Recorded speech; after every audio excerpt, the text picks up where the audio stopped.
And we are back. Today we're going to talk about weight. Weight is in the impost that a horse carries on their back. Some real old-time people, they'll tell you weight can stop a train. A lot of people will tell you weight doesn't matter at all. And then you've got your thorograph figures and Ragozin sheets. They seem to think that they have the exact measurements for how weight impacts a horse's performance. I'll show you a race now between Ali Sheba, Kentucky Derby winner and Breeders' Cup Classic winner, Ferdinand, another Kentucky Derby winner and Breeders' Cup Classic winner, and a sharp allowance horse named Good Taste. Ferdinand and Ali Sheba were both assigned 127 pounds, while Good Taste was assigned just 114 pounds. Ferdinand is right there, just a length behind Ali Sheba as they go to the three-quarter pole.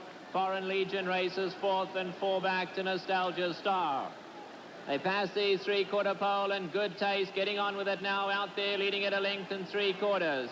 Alice Sheba going along very comfortably. Chris McCarron just perched up on him with that long rein right there second. Bill Shoemaker going to go up and try and keep him in there though. There's Ferdinand going up to put pressure on them now. Four behind that, Foreign Legion and Nostalgia Star. They pass the half-mile pole. Alice Sheba still doing it so easily right there between horses. Chris McCarron still sitting on him, but he's going quickly now. Ferdinand's going to go up and take him on, though. And here's the match race we've been waiting for. Alice Sheba at the rail. Ferdinand alongside, 127 pounds each, and they're going to go nose and nose for the wire. A length and a half back. Good Taste is trying to hang tough in third. Heads a turn for home. Ferdinand on the outside and Alice Sheba. Neither rider's asked for a full effort yet. Ferdinand on the outside puts his head in front. Alice Sheba trying to come back at him. Good Taste running a huge race on the outside. But it's Ferdinand and Alice Sheba nose and nose for the wire. Good Taste coming on the outside. Alice Sheba going to get there at the rail with Ferdinand. Alice Sheba has won it by a nose. Well, here's the official photo finish. Chris McCarron and Alice Sheba on the inside. All right, so you obviously do not see handicap races like that anymore, where the two top weights are 127 and the sharp allowance horse gets in at 114 pounds. A 13-pound weight break at a 9-furlong distance equals over 5.04 lengths in weight on the Ragozin sheet and thorograph scale. So that speed horse, Good Taste, who got passed and came back on, was getting a weight break of over 5 lengths on the sheets in that race. And for those who aren't familiar with what I'm talking about, this is a Ragozin sheet here. It's a Ragozin sheet for a horse. These are basically just graph speed figures. Thorograph sells the same product. The Ragozin sheets cost like $35 a card. Thorograph was like $25 a card. And the only real difference from a Ragozin sheet and like a buyer speed figure is that the Ragozin sheets account for weight. They use a scale. 5 pounds at 5 furlongs equals 1 length. If you're not good with math, just get ChatGPT and ask like how much is 8 pounds at 7 furlongs worth. Besides for weight, the sheet style figures also take into account ground loss on turns. It's 1 length for every path wider on the turn. And they have on-track observers, or they use local airports to get wind velocity direction, and they'll bake in the wind speed into their figures. Wind velocity could play a big role, like if you've got one race at 6 furlongs at Belmont and another race at 1.25 miles at Belmont. If you got like a 30-mile-an-hour headwind down the backstretch, the 6 furlong race is going to be running like a super fast time. Whereas the 10-furlong race, it's 4 furlongs longer, but 4 extra furlongs straight into the teeth of a wind. So it's going to mess up the relationship somewhat. Those are essentially your 3 differences between a sheet-style speed figure and a buyer speed figure. One thing I will definitely say, though, is that trying to bake ground loss into speed figures can be pretty shaky, because sometimes the best footing's in the 3 or 4 path at tracks, and the inside paths are dead. So you got horses saving ground, and they're getting punished for saving ground, and there's sometimes at certain tracks on certain days on the deepest part of the track. Anyway, though, this video is about weight. It's not necessarily about the differences between like a sheet figure and a buyer figure. But as you can see from this Ali Sheba Ferdinand Good Taste race, there is an advantage to getting a big weight break. And of course, the 5 pound at 5 furlongs equals 1 length rule of thumb that the sheet figures use. That can certainly be kind of shaky too. I'll give you an example of two different Bob Baffert horses.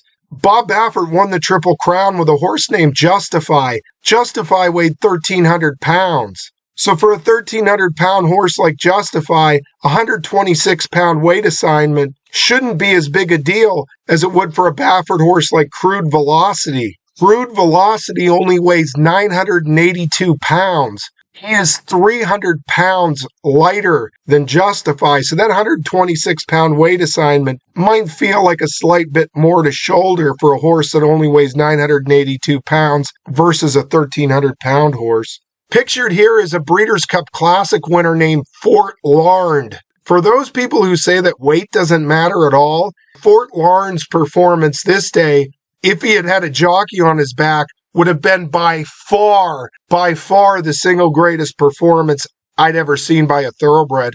Watch the start of this race here. Fort Larned's the 3. He literally goes to his head, smashes his face in the dirt at the start. He ends up running like the single. Here's the start again. In the Gulfstream Park Handicap. And Fort Larned lost the jockey at the start. Fort Larned has unseated the rider at the break. The Breeders' Cup Classic winner is going to be running riderless through the field. Fort Loudon will take the early lead. Again, who unseated the jockey at the start is about a 1/16 of a mile in front of the rest of the field, but riderless. As they come to the 8th pole in the Gulfstream Park Handicap, Discreet Dancer is the leader, and on the outside, Swaggerjack is second and Fort Loudon is third. As they come to the wire, Discreet Dancer and Javier Castellano officially in the Gulfstream Park Handicap. All right, so that was the Gulfstream Park Handicap. The official winner of that race ran a mile and 1:35 flat. The riderless Fort Larned was a pole in front of these horses. Pat Cummings worked for Trackus at the time of this race and did a great breakdown on it. But this would have been the most unbelievable performance that he pulled this off with a jockey. Now, the tack's still on him. Just Brian Hernandez's weight was all that's missing from Fort Larned that day. I'd estimate Brian Hernandez's weight's probably 115 pounds. So, long story short, weight does matter. How much it matters is very, very, very, very hard to quantify. And true handicap races have become a thing of the past. You know, the old-timers, they'll tell you the 3-year-old stagehand got a 30-pound weight break and beat Seabiscuit in the big cap. Knickerbocker won the Met Mile in just his 3rd career start, getting this massive weight break. But there just aren't handicap situations like that anymore. You'll see horses who win a race will get some weight penalties. They'll have to carry 3 pounds more than they carried in their previous start. And you'll see apprentice riders. These are fairly inexperienced jockeys, and they'll get weight breaks. An apprentice rider will get a 10-pound weight break until he wins his 5th race.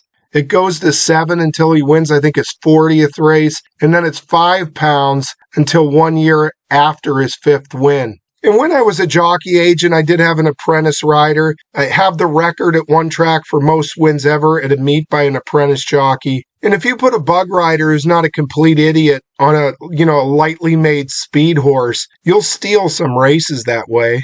And as far as like the weight assignments that you see in the program and the form, to make things even muddier, the only person who truly knows what the horses are carrying is the clerk of scales at a racetrack.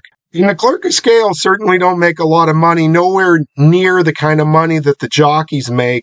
And let's say a jockey's a little bit heavy to start with, might be banged up, doesn't have the time to put on that plastic suit and sweat and drop all that weight. He could grease up the clerk of scale a little bit and, maybe ride slightly overweight. A real pretty female rider, who lost her bug and is struggling. And the clerk of scales likes her and maybe gives her a pound or two. At the end of the day, though, it's really hard to quantify how much weight does matter. It does matter a little bit. So yes, weight does matter, and I'm not picking on our guy Ed here. I think he's being facetious with this. There's a lot of people in racing who say it does not matter. How do you accurately quantify how much it does matter? I'm the wrong person to ask. I mean, I'm making this video. It's like an OnlyFans. I got paid to make this video by someone who owns horses. I don't know what he's been told, but he's probably been told two different things by two different people he trusts. Really wanted my opinion on the subject. So I told him I'd make it. I got no agenda on this. I'm not, I'm not, you know what, like they say, big oil, big oil's behind. I'm not big weight or big anti-weight. Really don't have a strong opinion. I would say on a scale of 1 to 10, I would say on a scale of 1 to 10 for important handicapping factors, weight is about a 2. And there are probably better people than me to ask about this subject. I think the big CAW team, we know they cut their teeth in areas where they consider weight to be very important. I think they might know a little bit more about weight than I do. But there it is. That's my opinion on the subject of weight. Yes, it does matter. Is it overrated or underrated? I would say it's properly rated because a lot of money gets bet off of Thorograph sheets, Ragozin sheets, and CAW play. And I know all three of those account for it. So a big chunk of the money being bet in pools, is being bet by people who, whether they know it or not, are having the weight that horses carry impact their betting decisions. So honestly, if sheet figures, Thorograph figures, and CAW play is accounting for weight, it is not an underrated factor in your handicapping. And frankly, we don't run handicap races anymore in America. They're trying to use like some Equibase rating handicapping system, all complete nonsense. And quite honestly, this is because tracks and racing offices do not like to hire competent handicappers. They'd rather hire their buddy. Those guys are not going to be able to weight races. You need handicappers, actual handicappers to weight races. You can't run handicaps in America, not with Equibase figures, not with the type of people that racetracks hire. So that is all I've got for you on the subject of weight carried in horse racing. Wish I had more. I can only tell you what I know, though. And a lot of things in horse racing are very hard to quantify, and weight may not be super hard to quantify, but to quantify it precisely, like with razor precision, I don't think anybody could do that. Maybe not even the CAWs either. And like I said, the only person who even really knows the accuracy of the weights that are being carried by these horses is the clerk of scales. I hope you enjoyed it. Thank you for watching.